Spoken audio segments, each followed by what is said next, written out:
केनेकर साहेब बोला। लक्षवेधी क्रमांक 2 मांडताना महाराष्ट्रामध्ये मराठवाड्याला परत एकदा स्वातंत्र्य उशिरा मिळायचं मी सांगतो, परंतु मराठवाड्याला स्वातंत्र्य मिळाल्यानंतर मराठवाड्यातले स्वातंत्र्य सैनिक ज्या स्वातंत्र्य सैनिक कॉलनीत राहतात त्या स्वातंत्र्य सैनिक कॉलनीतलं शहराचं मध्य ठिकाण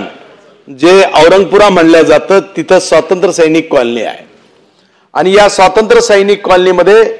जवळपास 12 ते 13 एकर असं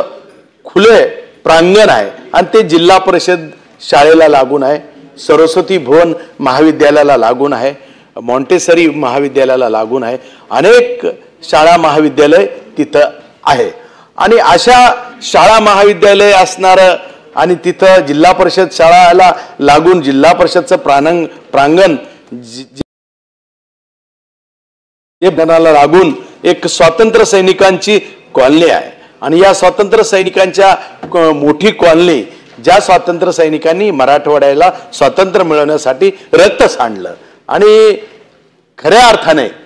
अशा स्वातंत्र्य सैनिकांनी जे ज्येष्ठ स्वातंत्र्य सैनिक आहे ज्यांचं वय 75 ते 80 वर्षाचं वय, अशा वयात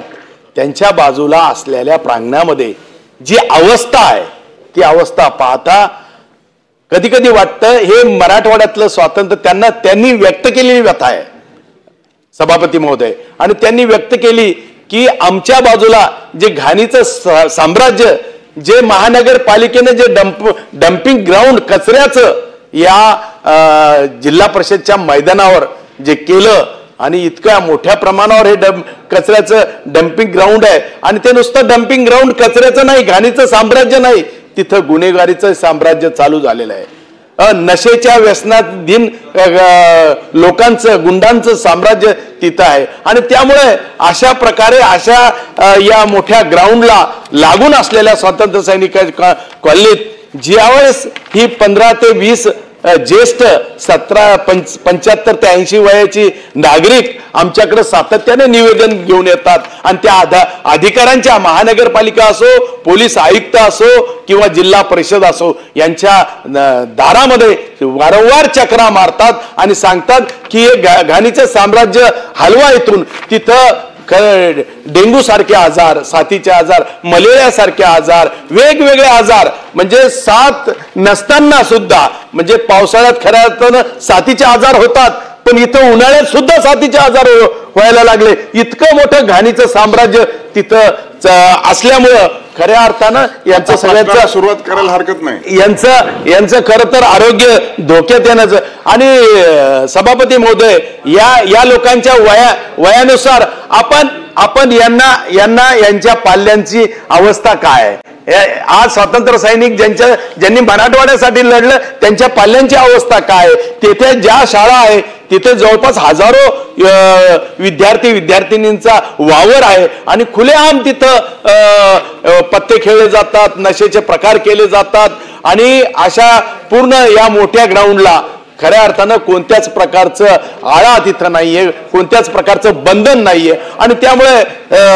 सभापती महोदय अशा अवस्थेत तिथं जे खुले नशे चालतात, गुन्हेगारी चालतात, घाणीचं साम्राज्य आहे, बरेचशा वेळेस आजाराचं प्रमाण इतक्या मोठ्या प्रमाणावर गेलं की बरेच वृद्ध व्यक्ती तिथं मृत्युमुखी पडले आणि अशा याच्यात असताना अतिक्रमण अधिकारी तिथं लक्ष देत नाही, कोणतेच पोलीस अधिकारी तिथं लक्ष देत नाही, शेवटी आपण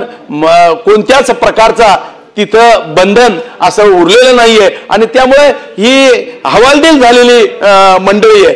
हे स्वातंत्र्य सैनिक कॉलनीतील हवालदिल झालेली मंडळी आहे, असंख्य प्रकारचं अतिक्रमण तिथं आहे आणि त्यामुळं सभापती महोदय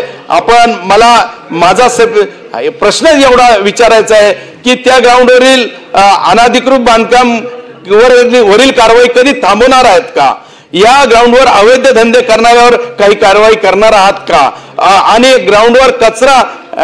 डंपिंग ग्राउंड बनवणाऱ्यावर फौजदारी कारवाई करणार आहात का। सभापती महोदय कोणत्याच प्रकारचं अधिकाऱ्यांचं इथं कायदेशीर काहीच नसल्यामुळं या हवालदिल नागरिकांना खऱ्या अर्थानं न्याय मिळेल का? माननीय मंत्री महोदय. सभापती महोदय, सन्मान्य सदस्य संजय केणेकर साहेबांनी छत्रपती संभाजीनगर मधल्या या मैदानाच्या संदर्भामध्ये इथे लक्षवेधी मांडलेली आहे. संजय केणेकर साहेबांनी ज्या जमिनीचा या ठिकाणी उल्लेख केला तो 4796 ब आणि 4799 दानवेसाहेब बरोबर नाही, हे ते मैदान आहे. आणि हे मैदान मी देखील स्वतः काही वर्षापूर्वी बघितलेलं आहे. दानवेसाहेब ज्यावेळी मी उच्च व तंत्रशिक्षण विभागाचा मंत्री होतो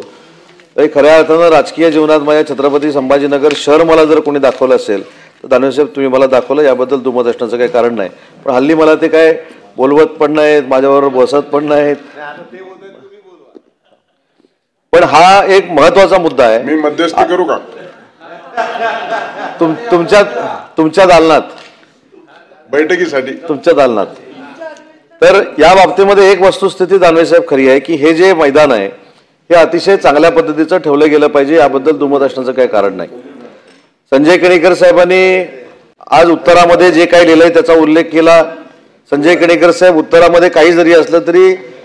तुम्ही वाढदिवसाच्या निमित्तानं मांडलेलं जे मत आहे हे खरं मानून या सगळ्या संदर्भामध्ये कडक कारवाई केली जाईल. जर त्या मैदानामध्ये अवैध धंदे होत असतील तर ते देखील कशा पद्धतीनं बंद करता येतील यासाठी छत्रपती संभाजीनगरच्या पोलीस आयुक्तांना सूचना केल्या जातील. अनधिकृत बांधकाम जर असेल तर जिल्हाधिकारी, महानगरपालिका आयुक्त आणि पोलीस कमिशनर या तिघांनाही सांगून तात्काळ ते अनधिकृत बांधकाम पाडण्याच्या देखील सूचना दिल्या जातील. आणि भविष्यामध्ये त्या ठिकाणी कुठेही अनैतिक आणि अवैध धंदे होणार नाहीत याची दक्षता घेण्यासंदर्भामध्ये देखील निर्देश दिले जातील. विरोधी पक्षनेते.